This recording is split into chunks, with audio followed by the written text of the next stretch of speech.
السلام عليكم، ازيكم عاملين ايه؟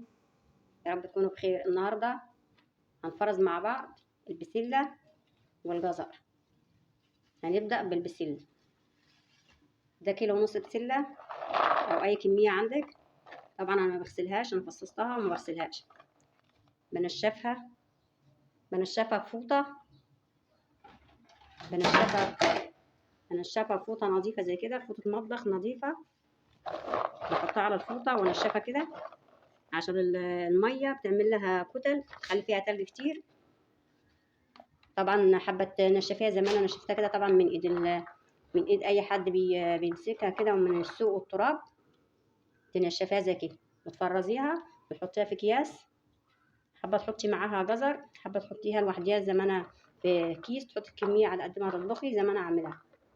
تمام كده. البسله معانا بقى. تاني حاجه الجزر، انا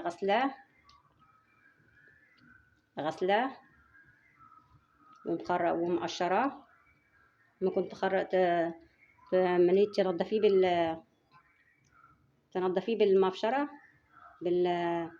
بالسكينه، او بخرطة الشيبسي تقشري بيها. بس انا حبيت اعملها بالسكينه عشان مقشره الشيبسي بتخرج قشر كتير. تمام. هتقطعيه على كذا نوع. التقطيعه دي للبسله ولشوربه الخضار. يعني التقطيعه دي للبسله وشوربه الخضار. تمام. والمبشور ده للسلطات التتبيله بتاعت السمك، وللرز بتاعت السمك، بيديله الرز لون جميل. ولو حابه تحطي على المخللات. ده المبشور.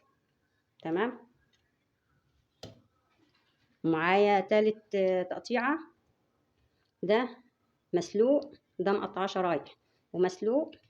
لو هتعملي مربى جزر او هتحطيه على عصير البرتقال، تمام كده. هنفرزه بقى مع بعض. طبعا انا مش هسلقه ولا احطه في ميه سخنه. اللي هيتعمل مربى بس هو اللي سلقته. اهو ده مسلوق، حطيت عليه معلقه سكر وسلقته. انما المبشور والتاني ده هسيبه زي ما هو كده. حابه بقى تفرزيه في اكياس ثلاجه زي كده، او حابه تفرزيه في علب بلاستيك زي كده، المتاح عندك فرزيه. تمام. اكيسه بقى وارجع لكم تاني. اهو ده يا جماعه كل الكميه بعد ما حطيتها غلفتها في الكيس. حطيتها في اطباق زي كده، بلاستيك زي كده، علب بلاستيك زي كده، وحطيت في الكياس. اهو ده الجزر المكعبات صغيره، وده المبشور، وده الشرايح اللي هتعمل مربى او عصير برتقال. طبعا فوائده كتيره ان تحطي الجزر على البرتقال. ليه فوائد كويسه ومفيد للجسم.